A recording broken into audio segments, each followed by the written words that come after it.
تو آج دنیا جا رہی ہے مادہ پرستی کی طرف.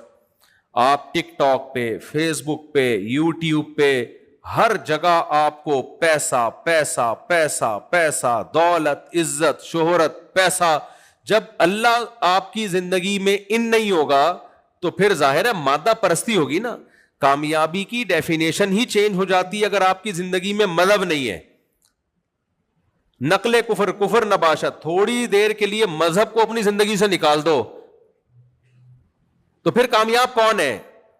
پھر تو وہی کامیاب ہے جس کی صحت اچھی ہے، پھر وہی کامیاب ہے جس کے پاس پیسہ زیادہ ہے، پھر تو وہی کامیاب ہے جس کے پاس شہرت زیادہ ہے. پھر بوڑھے ماں باپ کو گھر میں رکھ کے ان کی خدمت کرنا ناکامی ہے، کیونکہ بوڑھے ماں باپ آپ کی لائف کو انٹرٹین نہیں کرنے دیتے. پھر ماں کے قدموں میں جنت تلاش کرنا حماقت اور بے وقوفی ہے. پھر ایسا ہوگا کل آپ کے باپ کا انتقال ہوا اور شام کو آپ ایک میوزیکل پروگرام میں جا رہے ہیں، کیونکہ نہیں گئے تو 1 کروڑ کا آپ کا نقصان ہوگا، اور سارے مادہ پرست آپ کو پروموٹ بھی کر رہے ہوں گے. ویل ڈن، ویل ڈن، زندہ باد. پروفیشن کو یہ بندہ فوکس کر رہا ہے. باپ تو مر گیا، مرنا تھا اس نے. تو ریلیشن کیا ہو جاتے ہیں بولو؟ پھر ایسا ہی ہوگا، 9 مہینے بعد لاشیں ملیں گی. نہ باپ کا پتا، نہ ماں کا پتا، نہ بھائی کا پتا، نہ بہن کا پتا. پھر بیوی مارکیٹ سے شارٹ، گرل فرینڈ آئے گی بیوی کی جگہ، اور عورت کی جگہ شوہر کے بجائے کون آئے گا؟ بوائے فرینڈ آئے گا. آیا ہے نا، پوری دنیا میں آ رہے ہیں. شوہر مارکیٹ سے کیا ہو رہے ہیں؟ آپ لوگ بولتے کیوں نہیں بھائی؟ میرے بیان کے آداب ہیں، ہر ایک کے بیان کے آداب ہوتے ہیں نا. تو میرے بیان کے آداب ہیں، مجھے جواب چاہیے. تو جب اللہ آپ کی زندگی سے آؤٹ ہوگا تو پھر گرل فرینڈ بھی آئے گی، بوائے فرینڈ بھی آئیں گے، پھر بچے بھی پیدا نہیں ہوں گے، کیونکہ بوجھ ہے وہ. آپ کو ان کو پہ خرچ کرنا ہے. پھر آپ کہو گے میں اپنی پراپرٹی ایک مل جائے بس کافی ہے، وہ انٹرٹینمنٹ کے لیے. پھر نہ نسل بڑھے گی، پھر ریلیشن بھی صرف مادہ پرستی کی بیس پہ ہوں گے. دوست کو چائے بھی نہیں پلائے گا. پھر جاؤ جا کے باہر کے ملکوں میں دیکھو، چائے تک نہیں پلاتے اپنے دوستوں کو، وہ بھی اپنے خرچے پہ. ہمارے ایک دوست ہے پشاور سے، وہ چلے گئے باہر کسی کنٹری میں، کنٹری کا نام نہیں میں لوں گا، مسائل کھڑے ہوتے ہیں آج کل. کنٹری میں گئے، بہت شوق تھا ان کو باہر جانے کا. پٹھان تھے وہ، پٹھانوں میں تو بڑی، دوست کہتا ہے میں کھلاؤں، وہ کہتا ہے میں کھلاؤں. وہ تو بڑا ایک بندہ کما کے پورے خاندان کو کھلا رہا ہوتا ہے. وہ کہتے ہیں میں یہاں آیا تو یہاں تو سارے مطلب پرست. کہہ رہا ہے پھر مجھے ایک انگریز دوست ملا. انگریز نہیں یعنی جو یورپ، جس سارے انگریز تو نہیں ہوتے نا، انگریز تو وہ ہوتے ہیں جو انگریزی بولتے ہیں، وہ تو سارے یورپین تو انگریزی نہیں بولتے. کہہ رہے پھر مجھے اس کنٹری میں ایک گورا ملا جس سے میری دوستی ہوئی، تو ہم نے کہا چلو پکنک پہ کہیں چلتے ہیں. بیٹھ گیا میرے ساتھ. میں نے کہا چلو کوئی تو ریلیٹو، کوئی تو ریلیشن ہوا. کہہ رہے ایک جگہ گاڑی روکی، اس نے کہا میں کھانا کھاؤں گا اور میں برگر لے کے آتا ہوں، کہیں حلال برگر کی دکان ہوگی، اس نے بتا دی ہوگی. کہہ رہے کمبخت ایک برگر لے کر آیا، خود بیٹھ کے میرے سامنے کھا رہا ہے. کہ تو میں نے کہا میرا برگر؟ کہہ رہے جا کے لے لے اپنے پیسوں سے. آپ اس کو مذاق سمجھ رہے ہو؟ خدا کی قسم، خدا کو اگر سوسائٹی سے نکال دو نا، ہم سب کا انجام بولو یہی ہے. اور یہ جو مذہب سے بغاوت کرنے والے لوگ ہیں، ان کو یہ بات عجیب بھی نہیں لگ رہی. یہ جب میرا بیان سنتے ہیں کہتے ہیں مفتی کیسی باتیں کر رہے ہیں. تو ٹھیک تو ہے، وہ اپنے پیسوں سے اپنا برگر کھا رہا ہے، ہم اپنے پیسوں سے اپنا برگر کھا رہے ہیں. بیگم اپنے کے پیسوں سے خود چائے بنا رہی ہے، ہم اپنے پیسوں سے خود چائے بنا رہے ہیں. کیا خیال ہے؟ اس میں کیا حرج ہے؟ ابا خود اپنے پیسوں سے کھا رہا ہے اور بیٹا خود اپنے پیسوں سے کھا رہا ہے. ابا کو ضرورت ہے پیسوں کی تو گورنمنٹ دے ان کو، میں کیوں دوں؟ تو کہتے ہیں بہترین خاندانی نظام ہے. بہترین خاندان ہے ہی نہیں تو نظام کہاں سے ہو گیا بھائی؟ تو اللہ سے ریلیشن ختم، مخلوق کا آپس میں ریلیشن بھی بولو ختم، برباد، کچھ بھی نہیں رہے گا، کچھ بھی نہیں رہے گا. یہ جو میں نے آیت پڑھی نا، وَمَن يَتَوَكَّلْ عَلَى اللَّهِ فَهُوَ حَسْبُهُ، یہ ہے اس موقع کی آیت. ابھی میں اس کو وضاحت کرتا ہوں اس کی. میں سب ختم، برباد. ہمارے یہاں واقعات ہو رہے ہیں، ابا مر گئے، شام کو آپ پروگرام میں جا رہے ہو، اگلے دن پروگرام میں جا رہے ہو. سیکولر لبرل لوگ کہہ رہے ہیں بہترین کام، بہترین کام. یورپ اس سے آگے جا چکا ہے. ان کے ہاں جس دن شوہر مرتا ہے بیگم اس دن جاب پہ جا رہی ہوتی ہے. سمجھ رہے ہیں کہ نہیں سمجھ رہے؟ اس دن جاب پہ جا رہی ہوتی ہے. اور وہ گورے بڑی تعریف کرتے ہیں اپنے پروفیشن کے ساتھ مخلص ہے, اپنے پیشے کے ساتھ کیا ہے, بولو مخلص.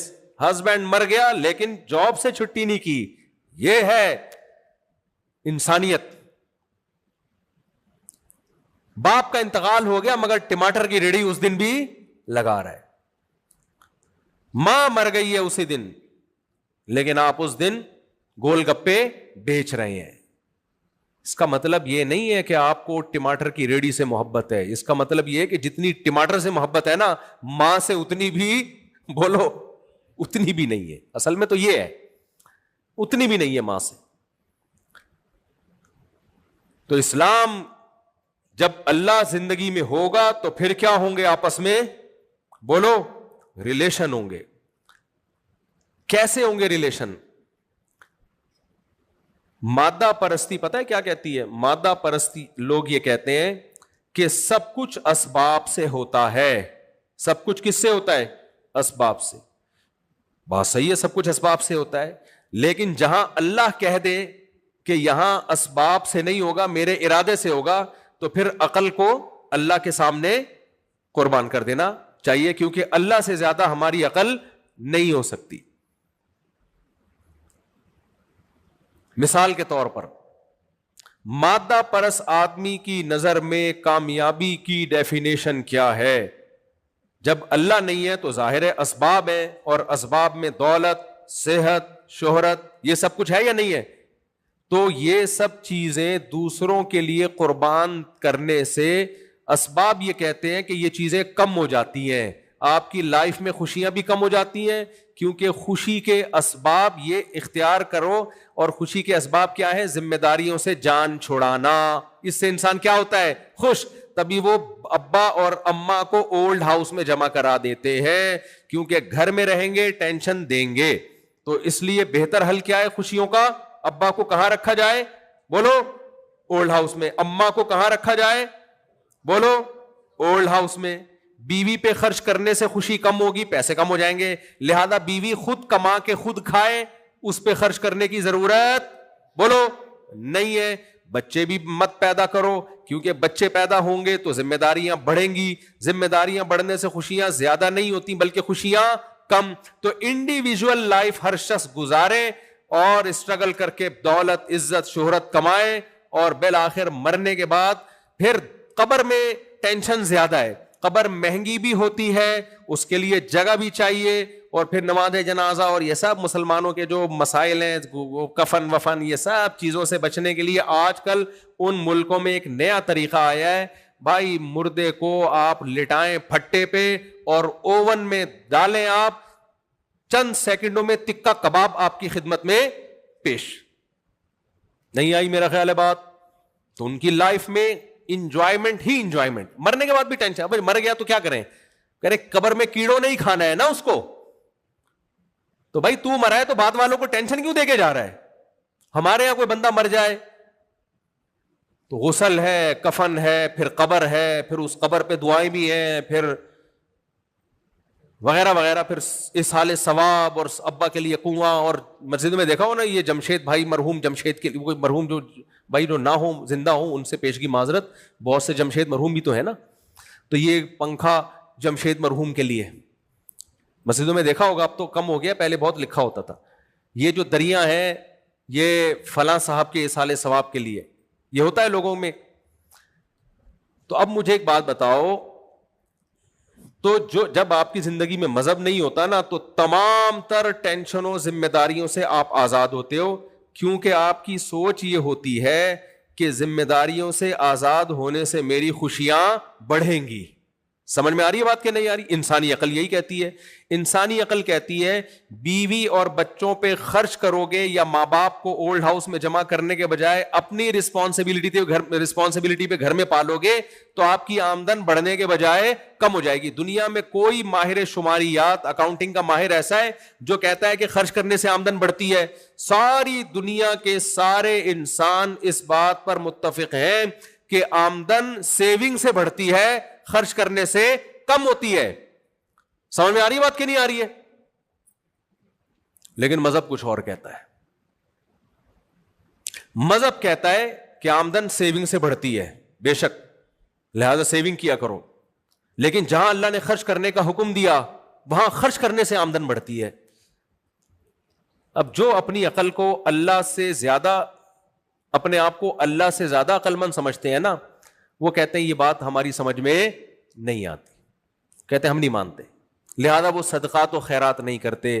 لیکن کچھ خوش قسمت ایسے ہیں جو کہتے ہیں کہ بھائی جب اللہ نے کہہ دیا تو ہماری عقل اللہ سے آگے نہیں ہو سکتی، لہذا اللہ کے کہنے پہ صدقہ خیرات کریں گے۔ میں اپنے شیخ حضرت مفتی رشید احمد صاحب رحمہ اللہ تعالیٰ کو بہت تھوڑی سی رقم ہدیہ دیا کرتا تھا، ہم تو طالب علم تھے، ہمارے پاس جیب میں جتنے پیسے ہوتے تھے لسی میں اور چائے پراٹھوں میں نکل جاتے تھے، تو تھوڑے سے پیسے میں اپنے شیخ کو ہدیہ دیا کرتا تھا۔ تو ایک لفافے پہ میں 5 روپے ڈال کے یا تھوڑے سے اماؤنٹ تھا اس پہ لکھتا ہدیہ، اور دوسرے میں صدقے کی کچھ رقم۔ حضرت نے کہا تھا کہ ہر طالب علم ہر مہینے کچھ نہ کچھ صدقہ نکالے اپنی آمدن سے، تو تھوڑی سی رقم میں لفافے میں ڈال کے اس پہ پتہ ہے کیا لکھتے تھے ہم لوگ؟ وظیفۃ لتوسعۃ الرزق۔ اس لفافے کا نام تھا یہ وظیفہ ہے رزق بڑھانے کا، یعنی حضرت نے صدقے کا نام صدقہ نہیں رکھا ہوا تھا، بلکہ یہ رکھا ہوا تھا کہ اپنی آمدن بڑھانے کا وظیفہ۔ آج کل لوگ وظیفہ پڑھتے ہیں نا، یہ 100 دفعہ پڑھو گے صبح تو آمدن بڑھے گی، یہ شام 100 دفعہ پڑھو گے تو آمدن بڑھے گی۔ حضرت فرماتے تھے وظیفہ آمدن بڑھانے کا یہ ہے کہ صدقہ کیا جائے۔ تو اس لفافہ جس پہ صدقے کی رقم ہوتی تھی، اس لفافے پہ لیبل کیا لگا ہوتا تھا؟ آمدن بڑھانے کا وظیفہ، آمدن بڑھانے کا وظیفہ۔ اب لوگ اعتراض کرتے ہیں مفتی صاحب کہاں سے آ رہا ہے یہ 4 کہاں سے پال رہے ہو، 19 بچوں کو کہاں سے کھلا رہے ہو، صدقہ شروع کر دو، آمدن بڑھانے کا کیا ہے؟ تو اس لیے قرآن نے ایک بات کہی ہے کہ اسلام سے فائدہ انہی لوگوں کو ہوگا الذین یؤمنون بالغیب۔ شروع میں اللہ نے غیب کی تلوار چلا دی ہے، جو اللہ کی باتوں کو بغیر دیکھے یقین کریں گے اسلام سے فائدہ وہی اٹھائیں گے، اور جو یہ کہیں گے کیسے صدقے سے رقم کیسے بڑھتی ہے وہ سوچتے رہیں گے اور مر جائیں گے۔